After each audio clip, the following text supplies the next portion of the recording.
record button. Greetings, everyone, and welcome to the IBB UBU show, where we talk about all things leadership and success stories. I'm your host, Antoine Valentin, and today I'm super excited to welcome our very special guest, Kevin Groves. Kevin Groves is currently the president of Groves Consulting Group, which he founded over 14 years ago, and also a professor of management at Pepperdine Graduate Business School. So welcome, Kevin. Such a pleasure to get you on with me today. I've been looking forward to this conversation for a long time. Me as well. Thank you, Antoine, for the kind invitation, and very much look forward to the conversation with you, and great to see you. Yes, of course. Great to see you again, since obviously we met during my MSML journey, and you were one of my professors. And I want to explore, obviously, your time at Pepperdine and your consulting business and learn more about, I'm keenly interested in sort of your journey and sort of how you got to where you are from where you started, because that's always sort of fascinated me, and the events that sort of led to sort of ultimately, where you got. I know that also I forgot to mention in the intro, the book you wrote, Winning Strategies, which was part of the coursework that I have here on my desk. I wanted to chat a little bit about that as well. I wanted to go back and just sort of begin with understanding, when did you think back to maybe when you were younger? When was it that you first realized that sort of leadership was something that you were interested in pursuing or learning more about? Oh, terrific question, Antoine, and I like the reflective activity. It's one for essentially what we know about leadership development and authentic leadership or authenticity. It often comes, kind of the genesis or the seed is typically during childhood or early career, sometimes adolescent experiences that were really, really challenging. So if I, trace back my interest in leadership development, the impact that leaders have in group settings and organizational settings, for me, I'd really tie that to athletics. The experience I had in high school and college, competing in basketball happened to be the sport I competed. And as I reflect, I think back to the really peak successful experiences, not so much wins and losses, but those that were rewarding for myself, for others, where real effective leadership was present. And then that's juxtaposed to those experiences that were perhaps not so positive, where you really see an absence of leadership, whether that's through teammates or coaches perhaps, or just the broader environment of an athletic program. So that was kind of started my journey, as I think of some of the career choices I've made in graduate training and the work that I do with organizations today. Of course, the absolute joy of interacting and working with students at Pepperdine. Starting point for me were some of those formative experiences. So I look back to kind of high school, even middle school as a starting point. Yeah, so that's interesting, because I didn't know that about you, that you played basketball. And yes, coaches we know can be great examples of both positive sort of leadership role models and maybe sometimes not so positive. At least in my experience playing sports as a kid, I remember getting yelled at quite a bit, and I know I didn't enjoy it. And I knew that when and if I ever got into a leadership position, yelling was probably something that I shouldn't do or didn't want to do. Do you agree that we could probably learn just as much from maybe bad coaches or leaders than we can from good examples? Or at least to the extent of what not to do? Yeah, I do think there's an element, much like we see in sort of the business literature on, working for bad bosses, toxic leaders, and those that perhaps, if not kind of the stereotypic charismatic leader that we're attracted to, someone that, demonstrates humility, has our growth and development at heart, and that becomes a kind of an exemplary experience. I do think as professionals, and certainly as I reflect back several years ago on kind of athletic experience, we do learn individually, particularly if we're in a position of leading those around us. There's sort of the promotional effect or advancement that if I ever am advanced into a leadership role as a captain or as a coach, or I go from an individual contributor to a people management role. I believe fundamentally we take those lessons with us of working for toxic leaders as well as those that have a real impact on us. In many ways, that's sort of the profile, those fundamental values and principles that we bring into roles. It's almost always a kind of a reflection, a composite of our experiences, good, bad, challenging, particularly trying. I think that's enormously valuable. And sometimes, it leads to tough decisions, right? Having to leave teams, leave organizations, leave roles because you essentially see a kind of a mismatch around fundamental values and principles. I've firmly believe that's an important part of growth and development, particularly for those in leadership roles, because of the sort of cascading impact that they have on those around them, right? It's important to you often, is reflected in, how your teams think about, what do we collectively really believe in? So I think that's really important. So let's expand on that a little bit because I've thought about even in my personal leadership journey, how I ended up in the position and when I observed others and some of my colleagues. Oftentimes it was, hey, this person's really good at their job. So by default, they must somehow become or be good leaders potentially. And then they move into leadership roles. And then many times, despite being really good individual contributors, they don't seem to excel as much. And I've often theorized that we can't assume that people will figure it out on their own. They need coaching, they need mentorship, they need leadership training and development. Would you agree with that in your experience, both consulting as well as what you've observed as far as, do you feel organizations are doing enough for the people that they promote, or have you found cases where I described where maybe again, they end up in a leadership role just because they're good at what they do, but doesn't necessarily mean that they're going to be great leaders? Yeah, I think the example you've raised is actually far more likely, more common to be the standard or the norm than it is a more thoughtful, more deliberate way to evaluate, the capacity, capability to lead, influence, and engage one's team in this future role. So I think the default, both we know this empirically with a lot of research and kind of the literature base.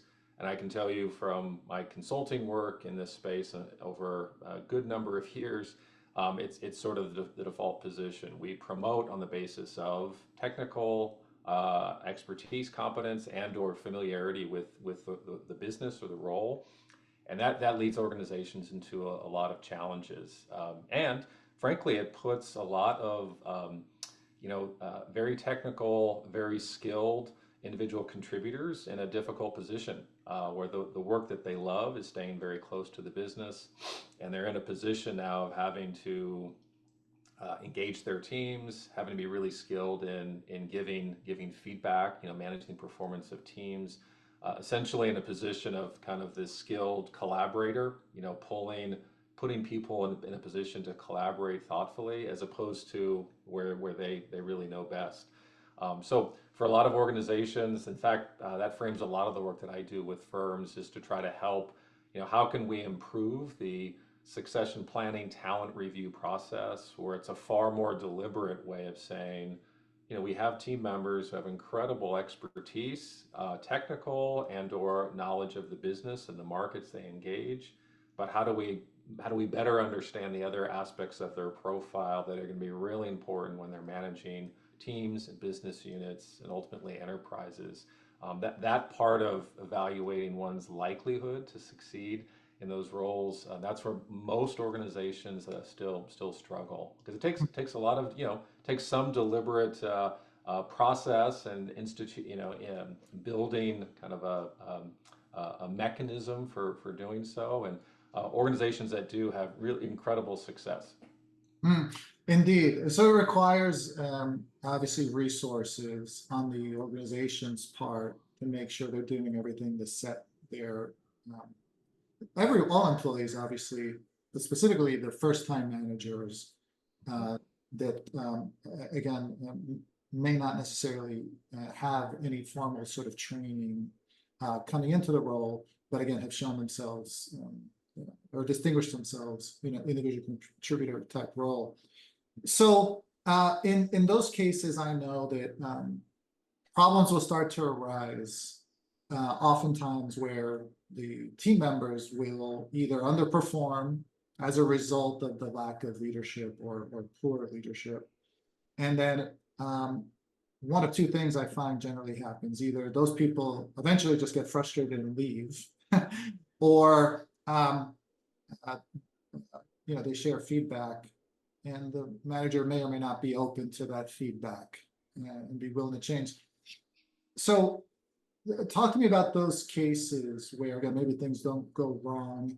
And have you worked with individuals where maybe they don't have that self-awareness yet, that maybe they're the one that needs to change versus the employee being the one that's deficient in some way, and how you overcome some of those challenges? Because it takes a certain level of sort of maturity and personal, emotional intelligence to sort of accept maybe it's me and not the team. That's right. Yeah, it's a great question. And I think it often comes back to organizations and typically very senior leaders that believe self-awareness is an important part of leading, engaging one's teams, and that often, particularly if we're in a people management role, we can't sit back and wait and expect our team members to offer us unsolicited feedback to help us become more self-aware. There are some environments, some organizations that have really strong cultures where that kind of unbiased, unfiltered feedback is acceptable, but that is very rare. And so what's far more common is organizations trying to institute and build what are some systems that allow for leaders to have safe, confidential, but really proactive feedback, and particularly for people leaders.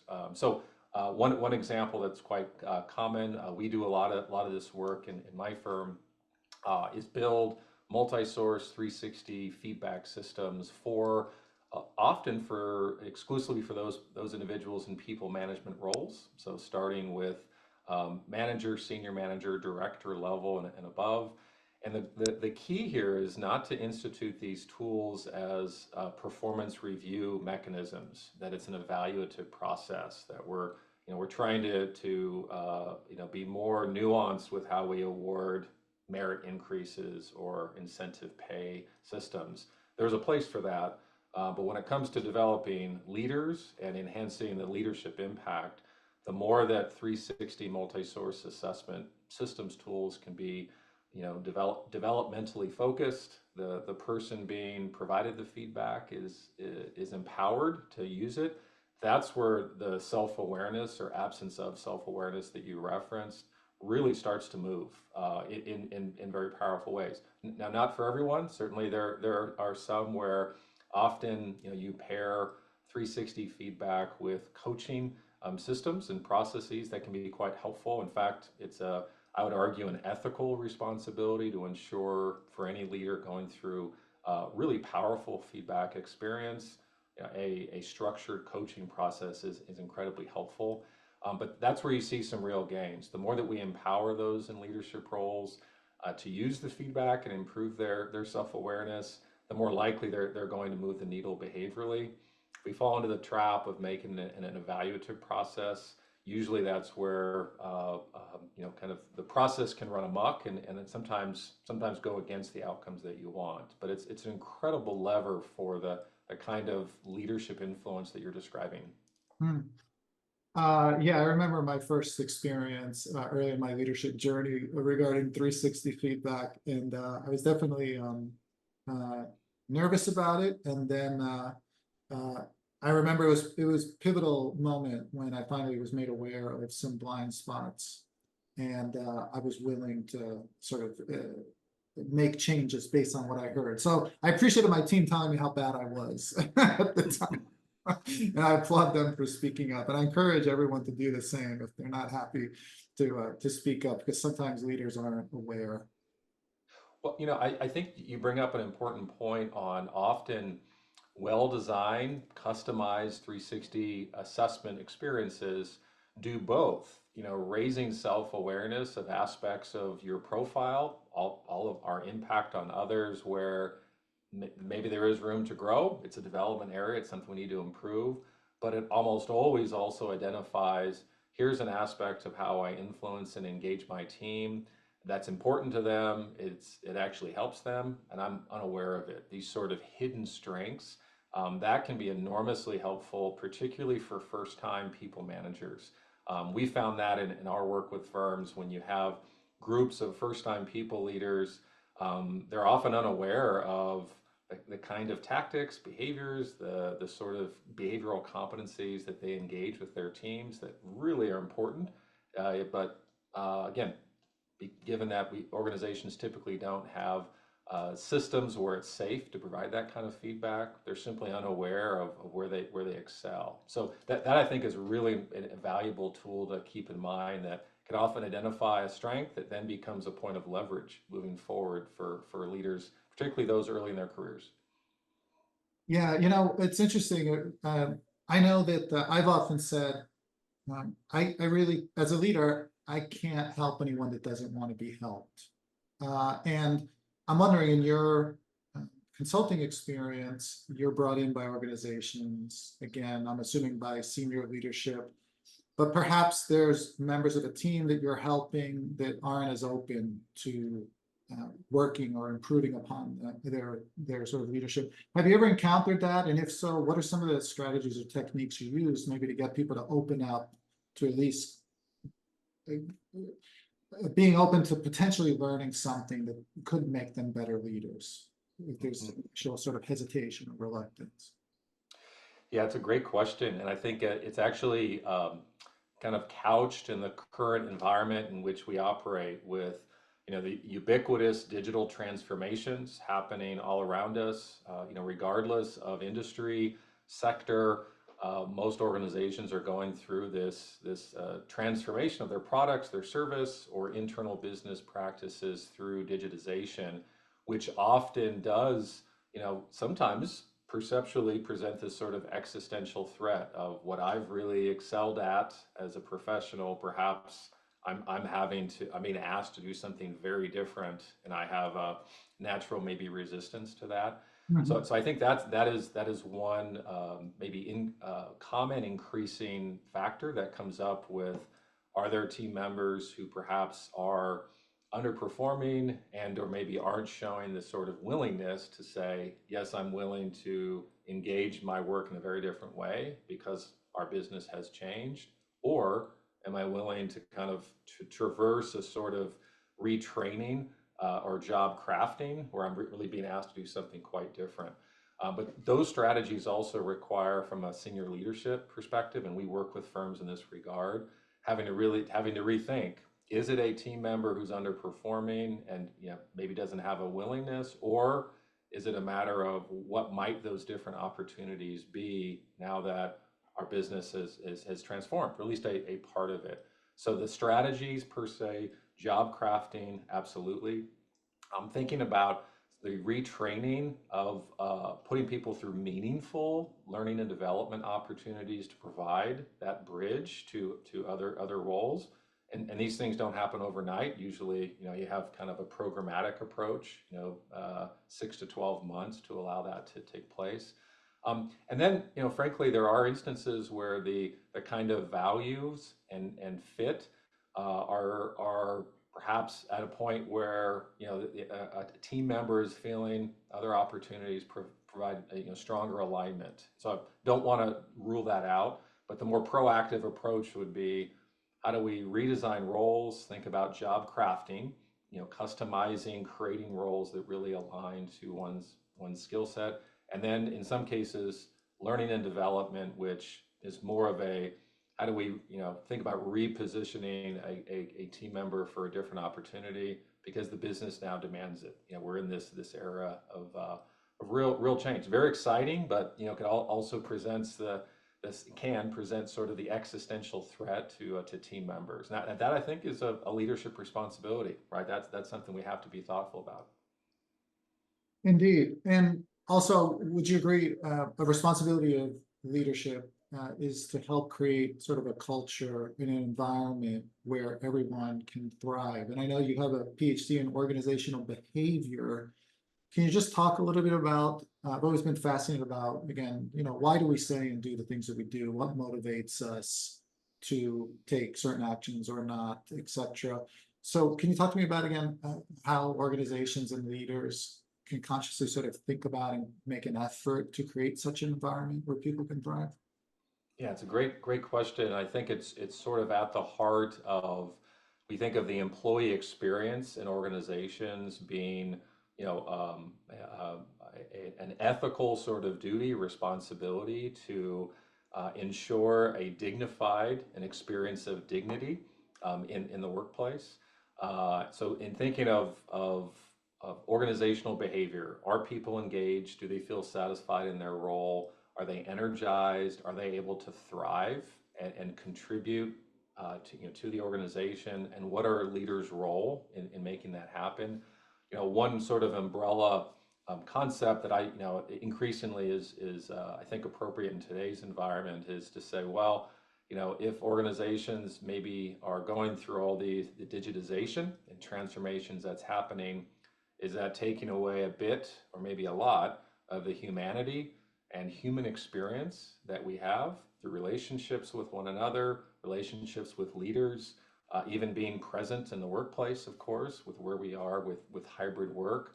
As those sort of tensions maybe continue, very likely to be, it's even more, it sort of puts the onus even more so on those in leadership roles to think, how are people feeling emotionally in terms of their engagement, their perceptions of well-being, their ability to thrive, developing meaningful relationships with one another.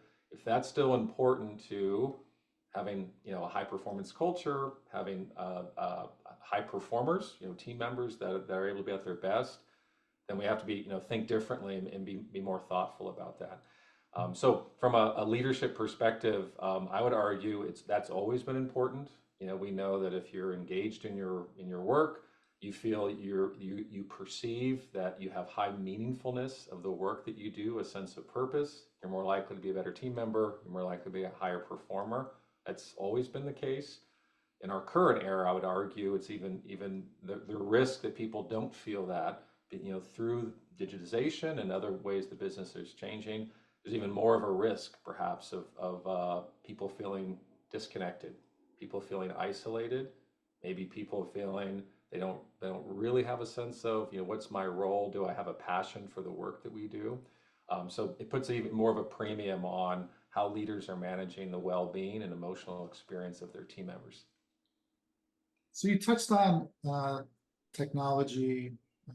Obviously, COVID sort of, I think, accelerated the need for the use of technology for people to get their jobs done with the initial lockdowns, people working from home for the first time. Maybe they had never worked from home, never had used Zoom.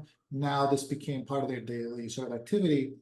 And now where we're at, we find some people maybe resistant or reluctant to going back to the office because they've grown accustomed to working from home and don't see the need.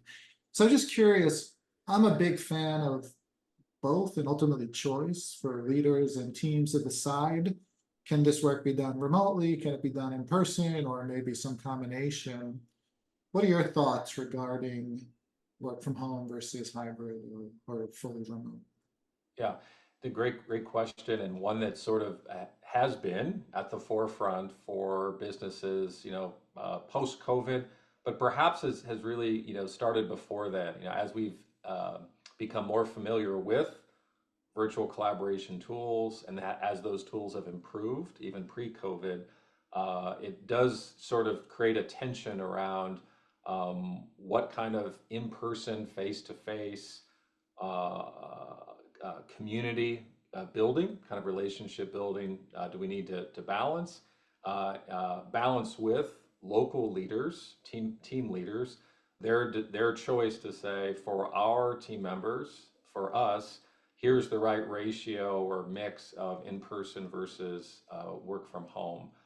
So I think for a lot of firms, you ultimately arrive at a balance. What is the level of commitment where we want an in-person presence?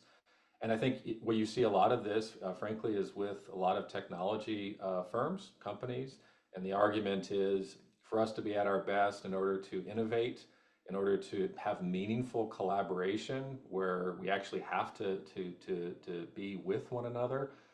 That becomes a sort of a floor. 3 days a week, in the office where we can really engage. But the balance there becomes allowing those in leadership roles, business units, teams to arrive at, what might be the sort of trade-offs or flexibility on team members, because that's also very real. A sense of for the some teams, they've identified ways to collaborate meaningfully, and the sort of choices they have become important. Meaning other opportunities, firms that don't have those sort of restrictions in terms of in-office requirements. Mhm. That's something we certainly learned coming out of the COVID crisis. Why people were leaving post-COVID. A lot of it was opportunity for remote work full time, but it was also a part of wanting to provide to do work that provided greater meaning and greater purpose. That was one of the big turnover drivers post-COVID. But I think you're touching on one that's important. I think it's a balance, but it's often a very calculated balance of for the work that we do as a firm. What's the premium on coming together? Is it maintaining culture? Is it something specific to the sort of the innovative collaborative work that we do that requires an in-person presence? And that's where I think you see some differences in how firms are approaching that. So perfect segue. Let's apply the same question, but not to the workplace, but to the learning experience. Obviously, you've been at Pepperdine for almost 16 years now. That's how you and I met. And obviously, I was taking your courses virtually, and I longed for the in-person experience, but it was certainly nice living in Northern California, being able to do the coursework virtually. So just talking about what's been your experience and your opinion regarding higher education and learning, again, on-site in-person versus virtual or a hybrid approach. Yeah, great question. I think um, as the collaboration tools, the learning management platforms, or systems, the LMSs have improved, and the technologies, what we're using today, Zoom, and what it's capable of doing, that's allowed for higher impact, higher touch, virtual higher touch delivery, meaning what kind of a learning and development experience can you deliver virtually that has the sort of high touch that we at the business school care about? And I would argue in any professional development context, business leader development context, you would want. So we've been on that journey for some time. I do think there are natural in-person touch points that are requisite to have a high impact development experience. So conducting workshops in person where you kick off cohort-based learning is important. You're coming together for a physical connection, sharing meals, having opportunities to connect with one another to kind of kick off a meaningful develop educational journey. In the case of Pepperdine, very important. As is field projects where you're engaging with client organizations in client-based project-based learning. That becomes a natural touch point to come together, and that's important. The same argument or the same philosophy I've found is important in the consulting work that I do with organizations, where you're trying to design a cohort-based program for a group of directors, group of vice presidents, or other leadership group. The same sort of decision point. What part of this are we doing in person? What part might be delivered virtual? I do think that the hybrid design works quite well.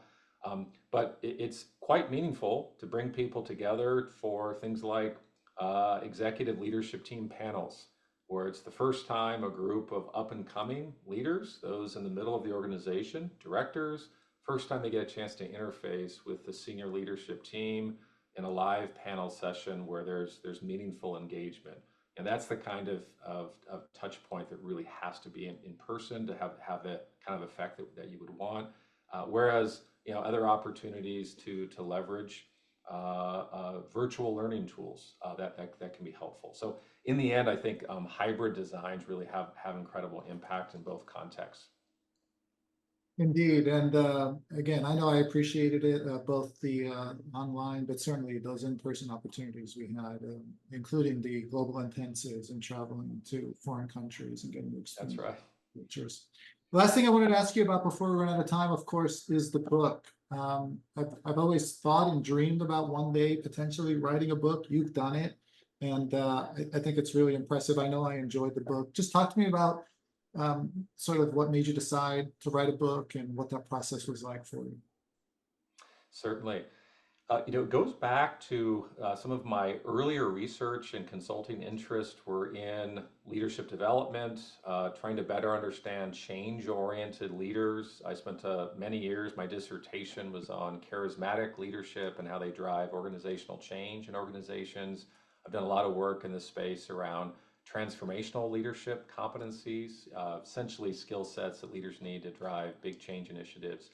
And that morphed into more of the developmental implications. How should organizations build leadership competency models, leadership development, and succession planning strategies, knowing that these are the kind of leaders that we want to identify, develop, and advance. And at that point in my career, I was interested in trying to identify an industry that essentially had an absence of or a lack of historic investment in broadly defined talent management, leadership development, succession planning practices, yet also had an incredible impact on our economy, U.S. economy. So healthcare became a natural sort of a place to target, underinvested in a lot of these people management, leadership development practices, and approximately 20% of GDP and growing. So incredible opportunity. And so that started my journey. I engaged the industry in all sorts of leadership projects, benchmarking studies, interviews with executive team members of health systems that had very effective succession planning, talent development practices. And that led to a book project where it was really an opportunity for me to put into a single piece that was written for and designed for those in practice, for board members, for executive team members, and for practicing managers in programs like at Grazie Dio, right? For those who are embedded in the field. And so the book project essentially outlines when organizations have success in designing succession planning, talent development systems, what do they look like? It includes case illustrations, as you'll recall, organizations that do particular things well, like new leader onboarding, talent review systems. But most importantly, it tries to outline a set of practical strategies that any organization can use as building blocks, as foundational. How might we start to think differently in terms of how we think of our talent, particularly those in leadership roles? So it was a pleasure to work with so many healthcare leadership teams and organizations, and to better understand the challenges they have in doing this work in a very, very complex industry. Yeah, it was a wonderful book. I know I really enjoyed it, and I'll be sure to share a link in the video description so folks can find it and enjoy it themselves. I'll also share links to your LinkedIn page as well as your consulting agency's website. Kevin, I really want to just say thank you for your generosity and your time today. I know you're super busy, and I'm grateful that you carved out some time of your day to spend with me. I know I've learned a lot from the conversation. I'm sure that viewers will learn a lot as well. I also want to give you a personal thanks again for being such a um, great instructor during my Pepperdine experience. I think if I had one word to describe you, it would be a pro. You really just sort of stood out immediately from that very first class as a consummate professional. And I think you set a great example for me, and I'm sure you do that for everyone that you work with in your consultant business. So thank you again. Truly appreciate it. And if there's anything I can ever do to help sort of return the favor, please let me know. I'd love to collaborate with you. Of course, of course. Thank you so much for the kind words, Antoine. Vividly remember our experiences both in the classroom as well as other conversations. And pleasure to be here. Thank you for the kind invitation and wonderful conversation. And always happy to engage, have another discussion sometime soon. So it's been a pleasure. Thank you.